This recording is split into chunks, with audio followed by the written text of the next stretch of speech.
சென்னை பக்கத்தில் ஆரணி, பெரியபாளையம் ஆரணி, அதுலேருந்து இந்த பொட்டுக்கடாங்களை வளர்க்குறோம் நாங்கள். என்னோடய பேர் வந்து செந்தில். ஆரணியில் வசிக்கிறேன். இது மாதிரி பொட்டுக்கடாலாம் போயிட்டு எட்டயாபுரம் போயிட்டு அங்கேருந்து போயிட்டு வாங்கிட்டு வந்தோம். இங்கேருந்து ஒரு 600 கிலோமீட்டர், சென்னை பக்கத்துலேருந்து ஒரு 600 கிலோமீட்டர் எட்டயாபுரம் பொட்டுக்குட்டி. இதெல்லாம் பொட்டுக்குட்டிங்களை போய் வாங்கிட்டு வந்தோம் நாங்கள் இங்கேருந்து. அழகாக இருக்குது, ரொம்ப அழகாக இருக்குது. ஒரு குட்டிங்களை பார்த்தீங்களன்னா அவ்வளோ அழகாக இருக்கும். உங்களுக்கு தேவையான கூட சொல்லுங்கள். குட்டிங்க எங்களாண்ட நிறைய இருக்குது. இன்னும் கடாங்களை அந்த பக்கம் 2-3 கட்டி வச்சுக்கிறோம். தேவைப்படுறவங்க சொல்லுங்கள். அவ்வளோ அழகாக இருக்கும், வளர்க்கலாம். முட்டுக்கடா இதெல்லாம், ஒரு கடாவும் முட்டுக்கடா. நம்பர் வந்து ஃபோன் நம்பர் கொடுக்குறேன், நோட் பண்ணிங்க.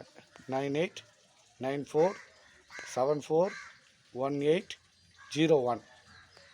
செந்தில். கான்டாக்ட் பண்ணுங்கள். எதனா தேவைன்னா தரோம்.